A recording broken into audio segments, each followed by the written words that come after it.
The scent of antiseptic clung to Imani Washington's clothes like a second skin. It was a smell she had grown accustomed to, a constant reminder of the long hours spent under the fluorescent hum of the community clinic. It was the smell of her life, a life of service, of quiet dedication, of exhaustion so profound it felt etched into her bones. She sat in her car, a rust bucket of a sedan that had been old when her father bought it a decade ago. The engine was silent. Not the peaceful silence of a car turned off, but the dead, stubborn silence of a machine that had given up completely. She turned the key again. A pathetic click was the only response. A third time. Nothing.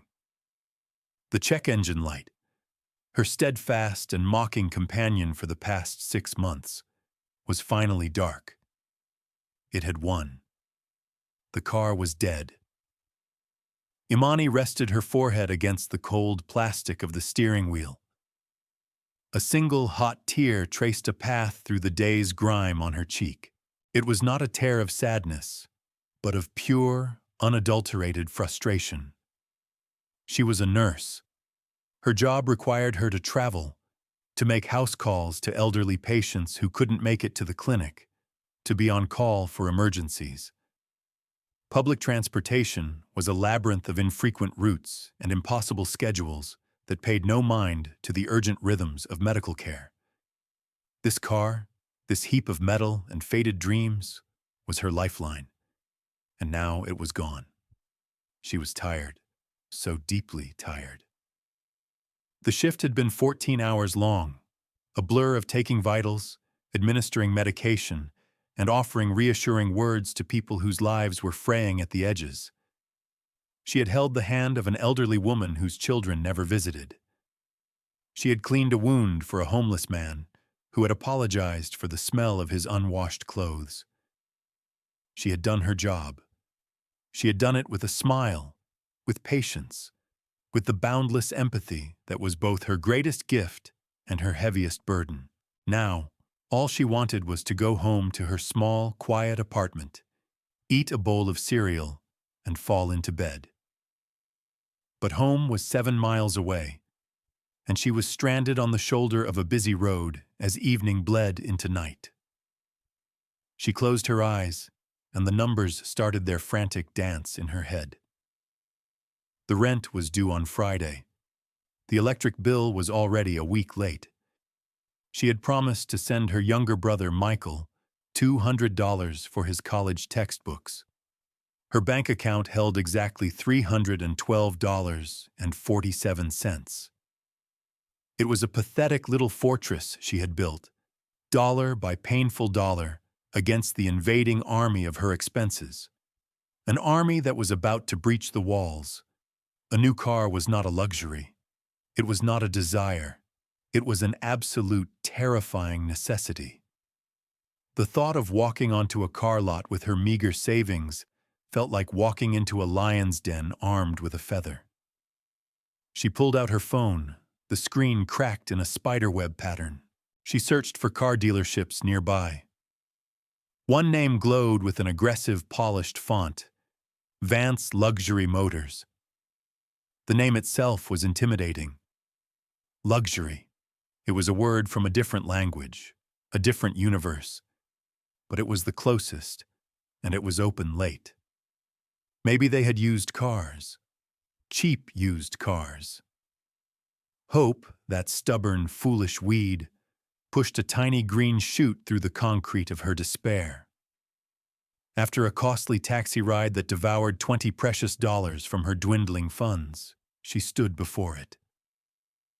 Vance Luxury Motors was not a dealership. It was a temple.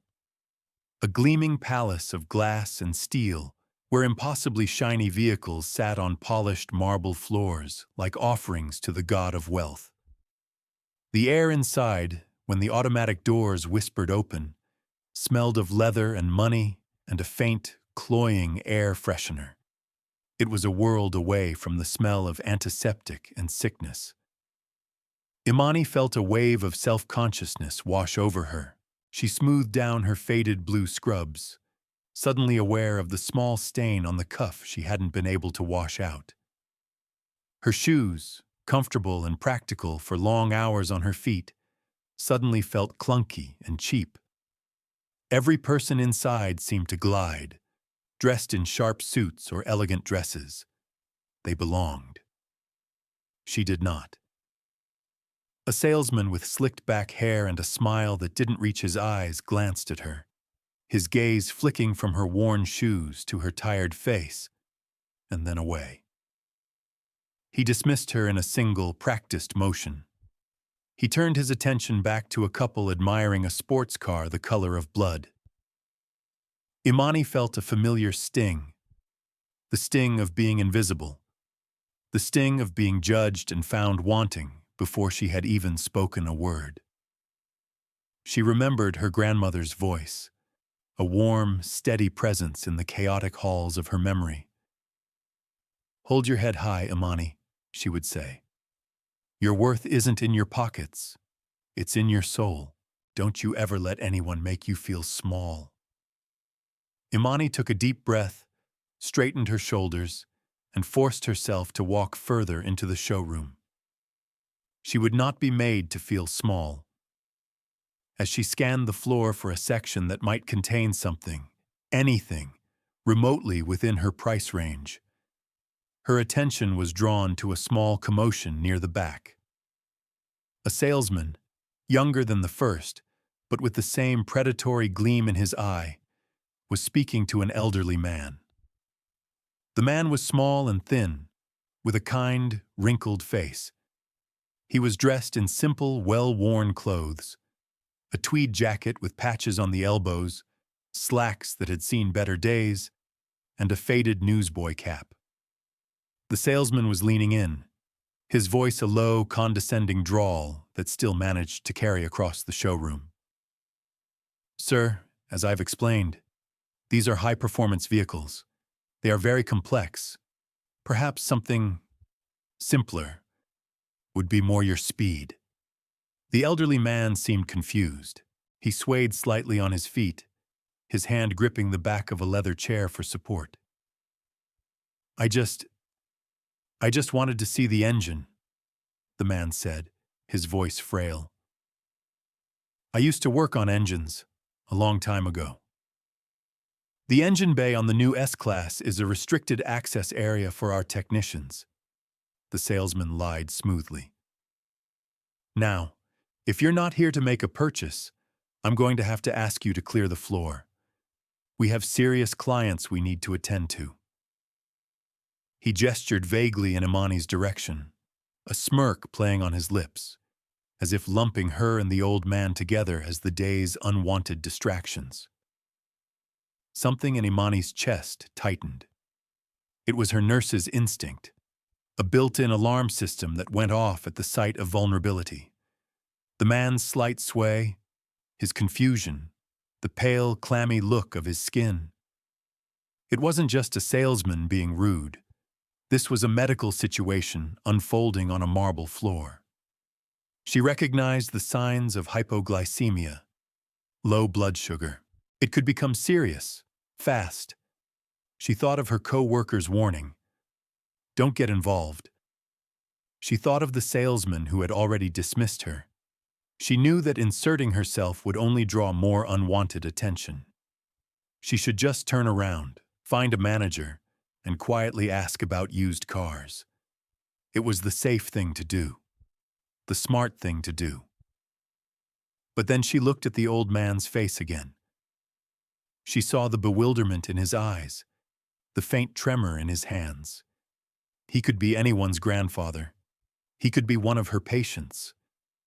And her grandmother's voice echoed in her head once more, firm and clear. "Kindness is never a mistake, child. Never." It wasn't a choice. Not really. For someone like Imani, it was an imperative.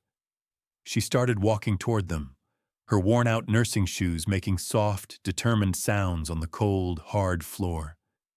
This was her costly decision. Not the decision to buy a car, but the decision to be who she was, no matter the setting. A helper. a nurse, a kind person in a place that seemed to have no currency for kindness. "Excuse me," Imani said, her voice quiet but firm. Both the salesman and the old man turned to look at her. The salesman's face soured into an expression of annoyance. "Can I help you?" he asked, his tone dripping with impatience. Imani ignored him, her focus entirely on the elderly man. She gave him a gentle, reassuring smile. "Sir, my name is Imani. I'm a nurse. Are you feeling all right? You seem a little unsteady." The old man blinked, as if seeing her for the first time. I feel a bit dizzy," he admitted. "I think I may have skipped lunch." Imani's professional instincts took over completely. "I think your blood sugar might be a little low," she said calmly. "Is there a vending machine around here?" The salesman scoffed, a short, ugly sound. "This is a luxury automobile dealership, not a bus station," he sneered. "We don't have vending machines." Imani's gaze hardened. She refused to be baited. She looked around and spotted a small cafe area at the far end of the showroom, likely for wealthy clients. "Then I'll get you some juice from the cafe," she told the old man, her voice softening again. "Just sit here for a moment. Don't try to walk." She helped him into the plush leather chair he had been clinging to. He sank into it gratefully. She turned to walk toward the cafe, but the salesman stepped in her way, physically blocking her path. "That area is for customers only," he said, crossing his arms. "And he jerked his head toward the old man, "is clearly not a customer, and neither are you." The directness of the insult was like a slap. Imani felt a flush of anger, hot and sharp, but she pushed it down, burying it under layers of practiced patience. Arguing would not help the man. "He is feeling unwell," she said, enunciating each word clearly, as if speaking to a child. "He needs a little sugar, an orange juice. I will pay for it." She opened her small purse and pulled out a $10 bill. It was part of the taxi fare she had set aside for the ride home, in case she didn't buy a car. It was a significant portion of her remaining cash. She held it out. "See? I am a paying customer." The salesman looked at the crumpled bill in her hand with utter disdain. He laughed. It was not a pleasant sound. It was a sound of ridicule, of cruel amusement. "We don't take cash at the bar, and a $10 glass of juice doesn't make you a client, sweetheart. Now, I've been patient, but my patience is wearing thin. You and your friend need to leave." "He is not my friend," Imani stated plainly. "He is a person who needs help, and I am a person who is trying to help him. Is that against the rules here at Vance Luxury Motors? To help someone?"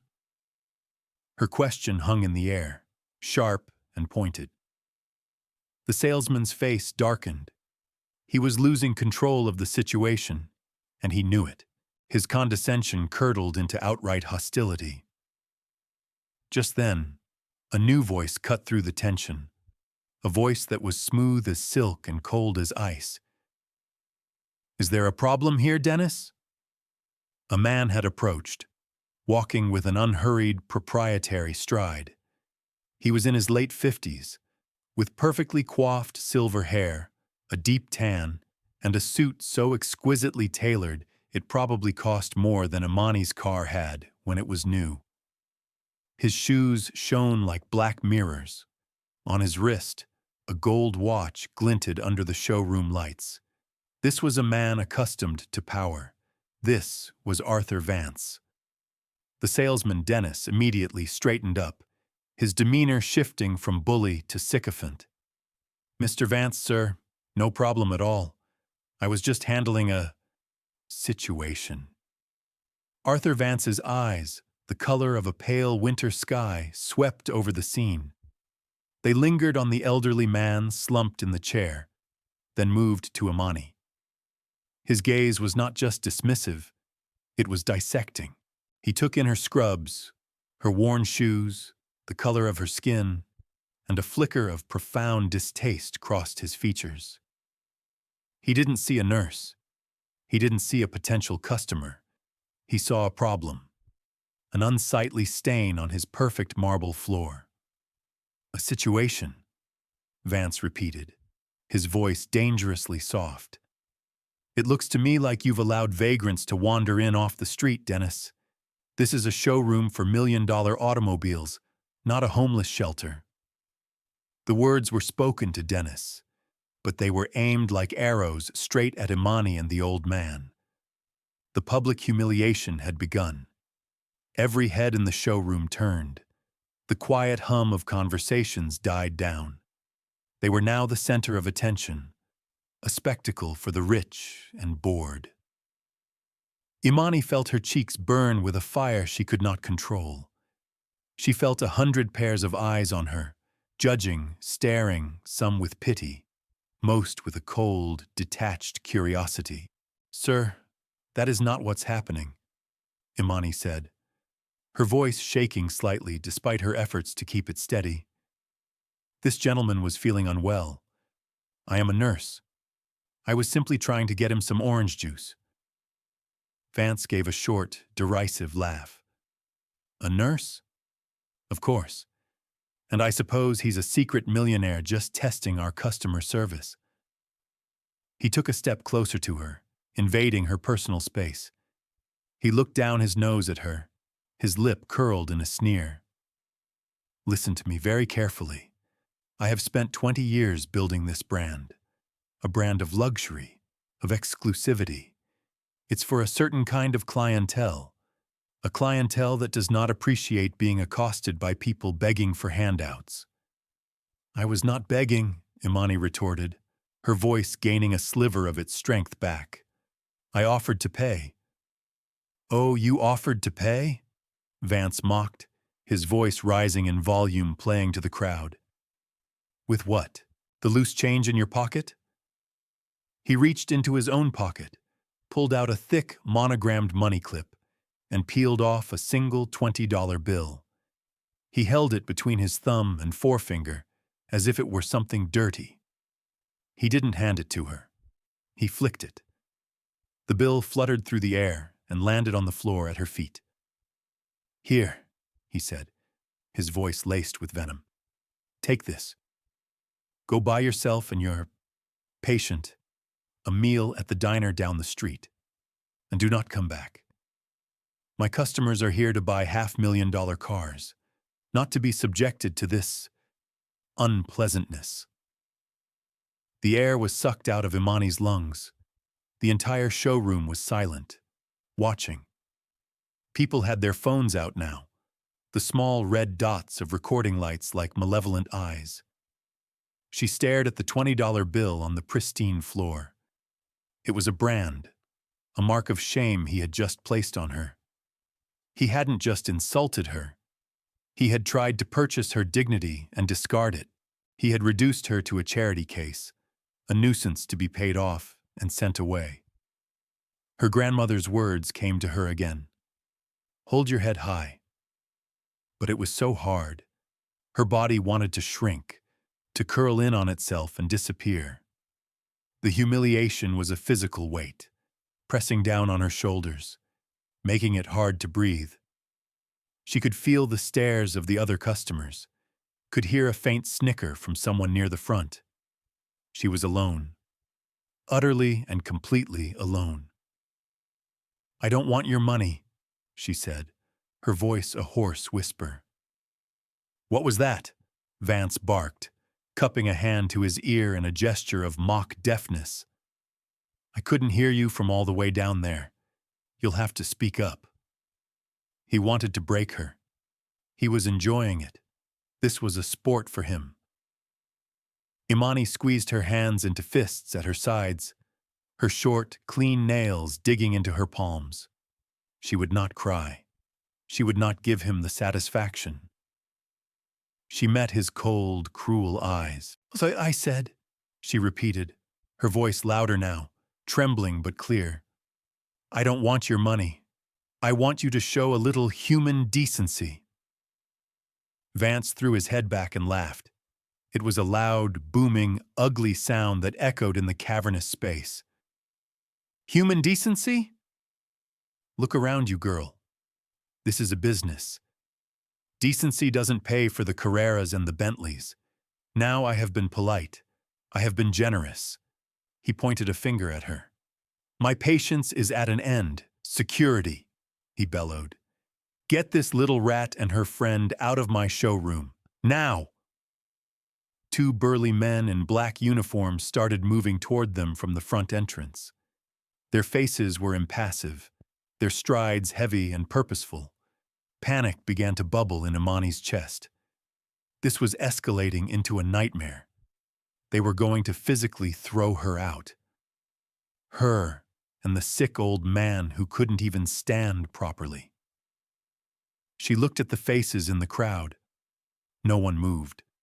No one spoke up. They just watched, their phones held high, capturing her lowest moment for their social media feeds. They were passive observers at her public execution. The shame was suffocating. She felt small. She felt worthless. She felt exactly how Arthur Vance wanted her to feel. The old man in the chair stirred. He looked up at Imani, his eyes clearer now, but filled with apology. "I'm so sorry, my dear," he murmured. "I seem to have caused you a great deal of trouble." "It's not your fault," she whispered back, placing a hand on his shoulder. It was a simple, protective gesture. Even now, in her own moment of crisis, her first instinct was to comfort someone else. The security guards were almost upon them. Arthur Vance stood with his arms crossed, a triumphant smirk on his face. He had won. He had purified his temple.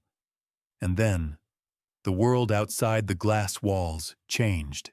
A procession of sleek, black sedans, the kind that ferry presidents and billionaires, pulled up to the curb with impossible speed and precision. They screeched to a halt, their doors flying open in unison. Men in dark, sharp suits poured out, their movements crisp and urgent. They looked like Secret Service agents. The lead car's back door opened and a man, younger, with an anxious face and wearing a perfectly tailored suit, practically vaulted out of the vehicle. He scanned the showroom with wide, panicked eyes, completely ignoring the spectacle of the security guards and Arthur Vance. His gaze landed on the elderly man in the chair. Relief washed over his face, so potent it was almost visible. He burst through the main doors, shouting a name. "Mr. Thorne! Sir!" The man, David Chen, rushed past a stunned Arthur Vance, past the gawking customers, past the frozen security guards. He skidded to a halt on the marble floor, his expensive shoes squeaking, right in front of the elderly man. He leaned down, his voice a mixture of frantic worry and profound respect. "Sir, are you all right?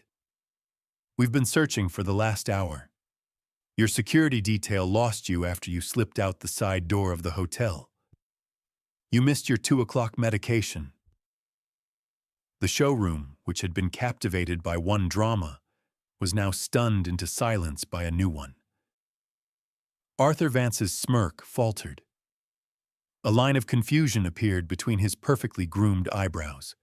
The elderly man, Mr. Thorne, looked up at David Chen. "Ah, David, I do apologize. I just wanted to go for a walk. Get some air. I used to love looking at cars." David Chen's eyes darted around, taking in the scene for the first time. Imani with her hand on Thorne's shoulder, the two security guards poised to grab them, and Arthur Vance standing like a thunderous god who had just had his lightning bolt stolen. Chen's sharp, intelligent eyes pieced it together in an instant. He turned to Imani, his expression shifting from panic to immense gratitude. You're with him? He asked her. You helped him? Imani, still reeling, could only nod. He seemed disoriented. I'm a nurse. I thought his sugar was low. His sugar? David's eyes went wide. Of course, he's diabetic. He needs his injection. He looked at Mr. Thorne with concern. Sir, did you eat anything? Mr. Thorne looked from David to Imani. He gave Imani a small, weak smile. This young lady was trying to get me some orange juice, but it seems to be against the rules. The quiet, factual statement landed in the silent room with the force of a bomb. Every eye swung from the now lucid Mr. Thorne to the rapidly paling Arthur Vance. Vance took a hesitant step forward, his arrogance evaporating like mist in a harsh sun. Mr. Thorne, he stammered, the name catching in his throat. As in, Marcus Thorne of Thorne Medical Technologies? Marcus Thorne, the reclusive, legendary CEO of the largest medical technology company in the world, a man whose net worth was measured in the billions, looked up at Arthur Vance. His eyes, which had been cloudy with confusion, were now as sharp and clear as cut diamonds. He didn't answer the question. He didn't need to. Arthur Vance's face, which had been a mask of tanned, confident superiority, began to crumble. The color drained from it, leaving a pasty, grayish pallor. A fine sheen of sweat popped out on his forehead. He looked at the frail old man in the worn tweed jacket, the man he had called a vagrant, the man he had tried to have thrown into the street. And then he looked at Imani, the little rat in the faded scrubs. He had not just insulted a customer. He had publicly humiliated the caregiver of one of the most powerful men on the planet, in front of an audience with phones. The magnitude of his catastrophic error washed over him. His knees seemed to buckle slightly. He swallowed hard, his prominent Adam's apple bobbing in his throat. Sir, I had no idea, he sputtered. There has been a terrible misunderstanding. Marcus Thorne slowly, deliberately, pushed himself up from the chair. Imani instinctively moved to help him, but he held up a hand, not to wave her away, but in a silent gesture of thanks. He stood, and though he was not a tall man, in that moment he seemed to tower over everyone in the room. He was no longer a frail old man. He was a king who had been mistaken for a peasant, and the court was now seeing him in his full power. He looked at Arthur Vance. His voice, when he spoke, was not loud. It was quiet, calm, and utterly devastating. A misunderstanding, he repeated, the words chillingly precise. I don't think so. I think I understood you perfectly. He took a step forward. Vance instinctively took a step back.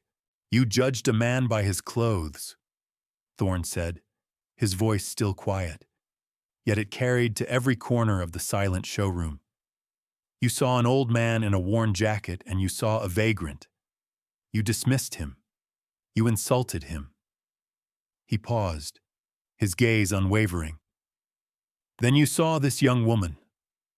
He gestured toward Imani. You saw her uniform, the sign of a healer, a helper, and you saw a rat. You saw the color of her skin, and you saw a problem. You threw money at her feet as if she were dirt. Vance was shaking his head, his mouth opening and closing like a fish on a dock. No, sir, please. It wasn't like that. I was just... You were just what, Mr. Vance? Thorne interrupted, his voice hardening slightly. Maintaining the exclusivity of your brand? Protecting your wealthy clients from unpleasantness? He recited Vance's own words back to him, each one a hammer blow. Let me tell you something about my clientele.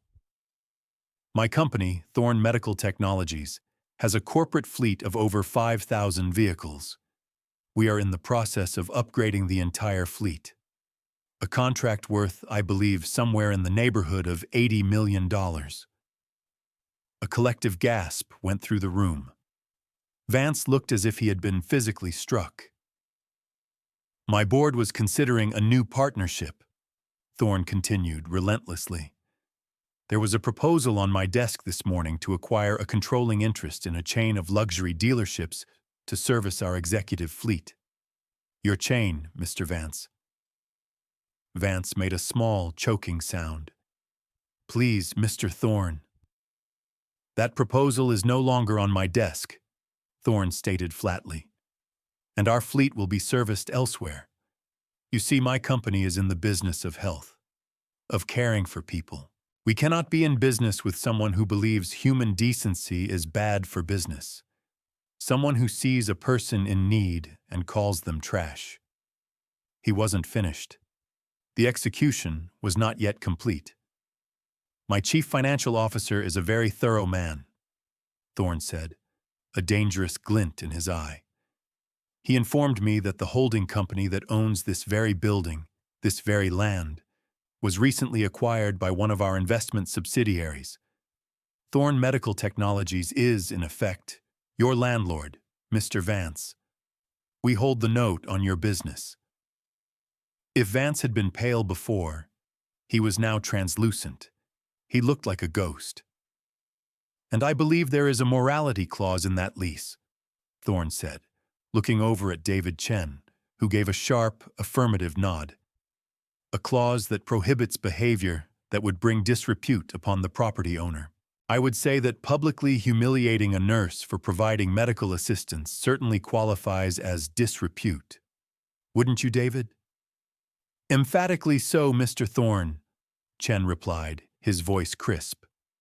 Then we are exercising that clause, Thorne announced to the room. Mr. Vance, your lease is terminated, effective immediately. I want you and your brand off my property by noon tomorrow. The sentence was passed. Arthur Vance stared, his mind unable to process the speed and totality of his destruction. In the span of 5 minutes, he had gone from the king of his castle to a ruined man. He had lost an $80 million contract. He had lost the sale of his company. And now he had lost his flagship dealership, all because he couldn't tolerate the sight of a black nurse helping an old man. Thorne turned his back on the crumbling, pathetic figure of Arthur Vance. He faced the room, the crowd of silent, staring people. And then he looked at Imani, his expression softened completely, the hard steel in his eyes melting away, replaced by a warmth and gratitude that was overwhelming. And you, he said, his voice now gentle. You, my dear, are a hero. He then turned to the assembled crowd. All of you, he said, his voice rising with authority. You stood here and you watched. You saw a man in need. You saw a woman of medicine trying to help him. And you saw this bully try to crush her spirit. And what did you do? You did nothing. You filmed it. For your entertainment. He shook his head, a look of deep disappointment on his face. Shame on him, he said, pointing a finger at the shell-shocked Vance. But also shame on all of you. A ripple of discomfort went through the crowd. People lowered their phones. They looked at the floor, at each other, anywhere but at Marcus Thorne. Then Thorne turned back to Imani. He gestured for her to step forward. She hesitated, still overwhelmed by the dizzying turn of events. He gave her an encouraging nod. She took a tentative step into the center of the floor, into the space where Vance had tried to humiliate her. This woman, Thorne announced, his voice ringing with pride, showed more character, more grace and more courage in the last 10 minutes than some people show in a lifetime. She is a nurse. Her job is to care. And she did her job, even when it was difficult. even when she was being threatened and insulted. He paused, letting his words sink in. He then asked her a question. "Young lady, would you be willing to say something? I think these people need to hear from you." All eyes were on Imani. She felt her heart pounding in her chest. A moment ago, these eyes were watching her humiliation. Now they were waiting for her wisdom. She looked at Marcus Thorne, who smiled at her. She thought of her grandmother. "Hold your head high." She took a deep breath.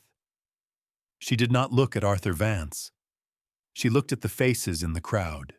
"My name is Imani Washington," she said, her voice starting as a whisper but growing stronger with every word. "I am a nurse at the Northwood Community Clinic. Every day I see people from all walks of life. Rich, poor, young, old. Sickness and pain don't care what kind of car you drive or how much money is in your bank account." She looked down at her scrubs, the uniform Vance had mocked. "This uniform doesn't mean I'm poor. It means I'm a helper. It means I've sworn an oath to care for anyone who needs it. When I saw Mr. Thorne, I didn't see a rich man or a poor man. I saw a person who was unwell. My only thought was to help." She finally allowed her gaze to drift to Arthur Vance, who flinched as if she had struck him. "You tried to make me feel small," she said, her voice not angry, but filled with a profound sadness. "You threw money at my feet, but my dignity is not for sale. My compassion is not a commodity. Kindness costs nothing. It is the one thing in this world we can all afford to give freely." She finished speaking. The silence in the room was absolute, a thick, heavy blanket.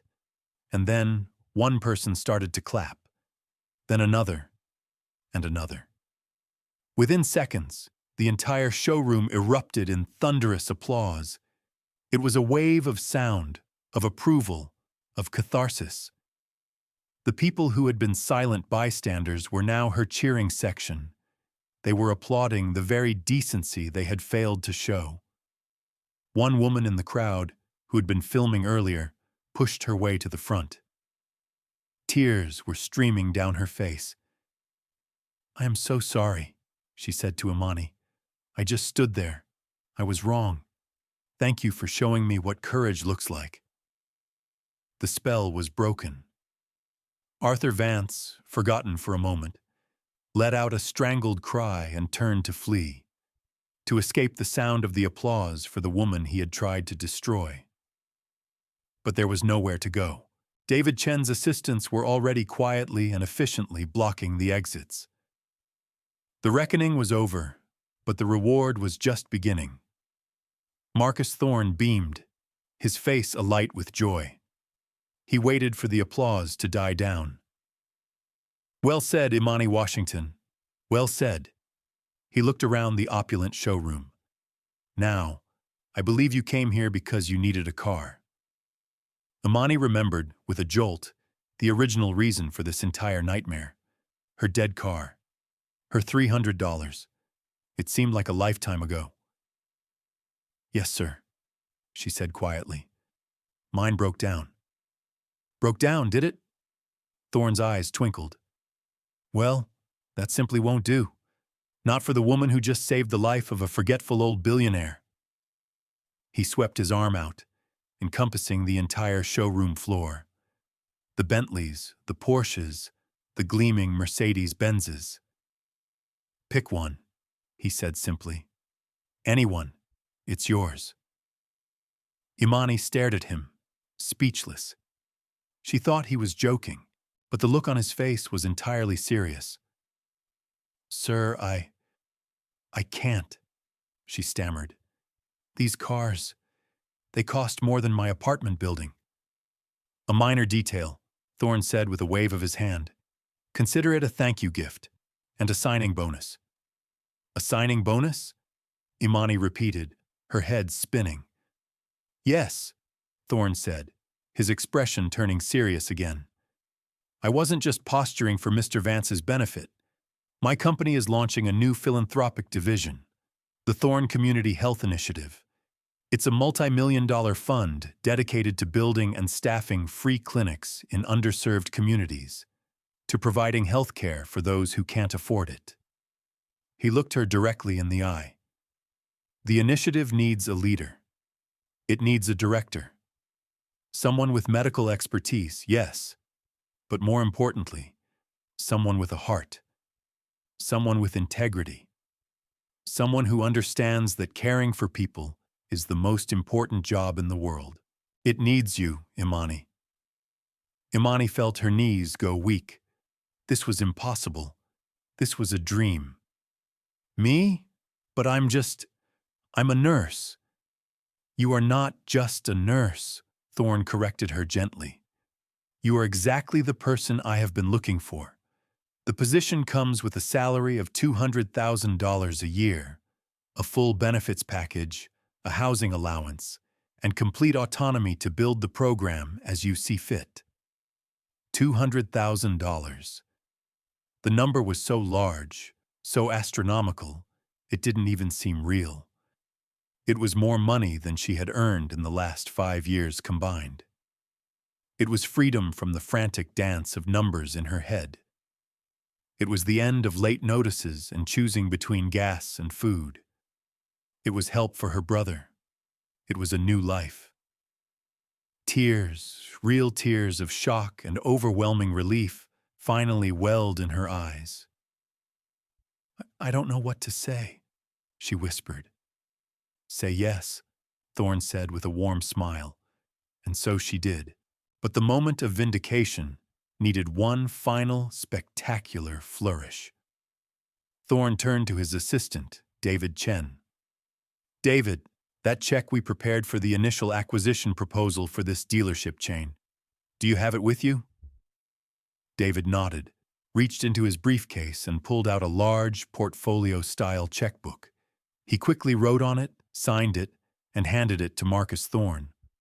Thorn took the check and presented it to Imani. Imani looked down. Her hands trembled as she took it. Written on the line in bold, clear letters was her name, Imani Washington, and in the box for the amount, a number that made her gasp. $2,300,000. What? What is this for? She asked, her voice barely audible. That, Thorn said, his grin widening, is the initial seed money for the Washington Wellness Foundation, the new official name for our health initiative. That is your first budget, your first tool to go out and change the world. He then glanced over at the pathetic, weeping figure of Arthur Vance, who was being quietly spoken to by 2 of Thorn's legal team. A spark of ironic justice lit up Thorn's eyes. But before you do that, he said, lowering his voice conspiratorially to Imani, I want you to do something for me. I want you to walk over to that man, and I want you to ask him, very politely, if he would be willing to sell you his dealership, all of it. And I want you to offer to pay with that check. It was a moment of pure, unadulterated, vindicating theater. Imani understood immediately. It wasn't about buying the dealership. It was about closing the circle. It was about returning to the man who had thrown $20 at her feet and showing him the true nature of power. The power that comes not from arrogance, but from worth. She took the check. Her hands now steady, she walked across the marble floor, a sea of silent, awestruck people parting before her. She stopped in front of Arthur Vance. He looked up at her, his face a mess of tears and sweat and ruined pride. She did not gloat. She did not sneer. She simply held out the check, just as he had held out his $20 bill. Her voice was quiet, respectful, and absolutely devastating. Excuse me, sir, she said. I would like to make a purchase. Vance stared at the check, at the impossible number, at her name. A strange, guttural sob escaped his lips. He had been defeated. Not by shouting, not by anger, but by the quiet, unassailable dignity of the woman he had tried to break. He collapsed into a nearby chair, his body finally giving out. A ruined man in his ruined temple.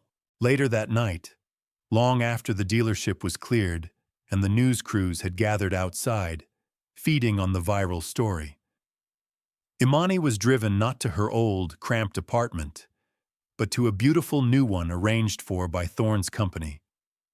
It was spacious and clean, with a view of the city lights.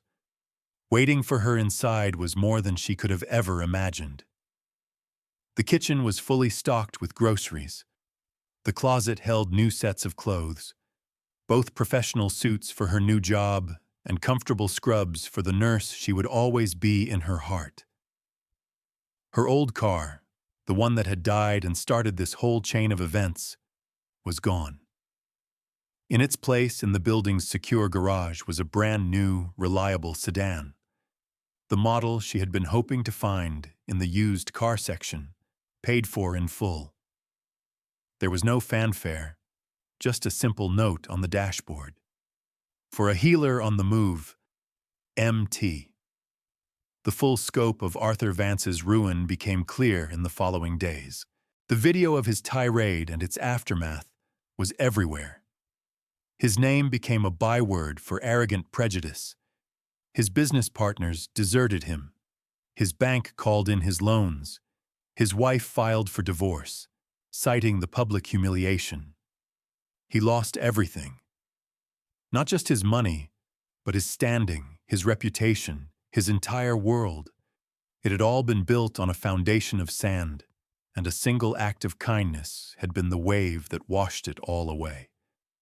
6 months later, a bright, warm sun streamed through the large window of Imani Washington's office. It was a corner office, high up in the gleaming Thorne Medical Technologies Tower. The walls were decorated not with abstract art, but with photographs of smiling faces, the people her foundation had helped. There was a picture of a new mobile clinic serving a rural community, a group of nursing students who had received scholarships, and a groundbreaking ceremony for the first Washington Wellness Center. Imani stood at the window, looking down at the city below. She was wearing a sharp, elegant navy blue suit, a uniform of a different kind. But her heart was the same. Her purpose was the same, just magnified. She was no longer just helping one patient at a time. She was now building systems of care that would help thousands. Her intercom buzzed. "Miss Washington," her assistant's voice came through. "Your 10 o'clock is here." "Send her in, Sarah," Imani replied, a warm smile on her face. A young woman entered the office, looking nervous and out of place. She was clutching a folder to her chest like a shield. She was dressed in a simple, slightly too large blazer, clearly bought for the interview. Imani recognized the look in her eyes instantly. It was the same look she'd had 6 months ago, walking into that car dealership. A mixture of hope and fear, a feeling of not belonging. Imani came out from behind her large desk, breaking down the barrier of power. She walked over to the young woman and extended her hand. "You must be Maria. It's so wonderful to meet you. Please come in. Can I get you some water? Some juice?" The young woman's shoulders relaxed slightly at the simple offer of kindness. "Water would be great. Thank you, Miss Washington." "Please call me Imani," she said, pouring a glass of water for her. "We're all on a first-name basis here." She spent the next hour talking to Maria, not just about her resume, but about her dreams.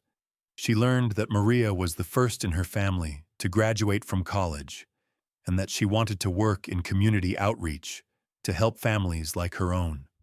Imani saw the same fire, the same empathy, the same core of goodness in her that Marcus Thorne had seen in her. At the end of the interview, Imani leaned forward. "Maria," she said, "you have the job. But more than that, you have a mission. Our mission here is simple. We treat every single person with dignity and respect, regardless of where they come from. We lead with kindness. Do you think you can do that?" Tears welled up in Maria's eyes. "Yes," she whispered. "Yes, I can." Imani smiled. The cycle was continuing. The kindness she had been shown was now flowing through her to others. The legacy of that horrible day was not the humiliation she had endured, but the good she was now empowered to do. The story of the car dealer went viral, a modern parable for a world hungry for justice. It sparked a conversation in boardrooms and on news channels about bias and customer service. Inspired by the incident, Thorne Medical Technologies implemented a mandatory company-wide anti-prejudice training program, which they then offered for free to all their corporate partners. It became known as the Washington Mandate. The change was real. It was tangible. It started with one small act of defiance in a car dealership and rippled outward, touching millions of lives. It proved that one person standing up for what is right can, in fact, change the world. As the sun began to set, casting long shadows across her office, Imani packed her briefcase. Her work for the day was done. But as she walked out of the towering skyscraper and onto the bustling street, she saw a young man sitting on a bench, his head in his hands, looking utterly defeated. His backpack was open, papers scattered on the ground around him, blown by the evening breeze. People rushed past him, a river of humanity indifferent to his small island of despair. Imani stopped. She could have kept walking. She had a nice dinner to get to, a comfortable home waiting for her. She had done her good deeds for the day, for the year, for a lifetime. But the heart of a nurse never truly clocks out. She walked over to the young man. She knelt, without a thought for her expensive suit, and began gathering his scattered papers. He looked up, startled. "It looks like you've had a rough day," she said, her voice soft and kind. The young man, surprised by the attention, could only nod. "I just bombed a final exam," he mumbled. "My scholarship is on the line." Imani finished gathering his papers and handed them to him. She sat on the bench next to him. "One exam is not the end of the world," she said gently. "I know it feels like it right now, but it isn't. What's your name?" "Leo," he said. "Well, Leo," she said, "I believe that our worst moments don't define us. How we get back up is what matters." She reached into her purse and pulled out a card. It was her personal card from the foundation. "If you need to talk, or if there's anything I can do to help you figure out your next steps, I want you to call me." Leo stared at the card, then at her. He saw no pity in her eyes, only genuine compassion. "Why?" he asked, bewildered. "You don't even know me." Imani smiled, a genuine, radiant smile. It was the answer to everything. The reason for the car, the job, the foundation. The lesson learned and taught in an endless, beautiful loop. "Because kindness," she said, "is always a good investment." She stood up and continued on her way, leaving the young man staring after her, a flicker of hope rekindled in his eyes. She walked into the evening, a quiet hero in a world that desperately needed one. Her worth not measured by the check in her foundation's bank account, but by the endless, priceless compassion in her soul. She was a testament to the truth that a person's value is not in their title or their bank balance, but in the content of their character, and in the courage to be kind in a world that is often anything but.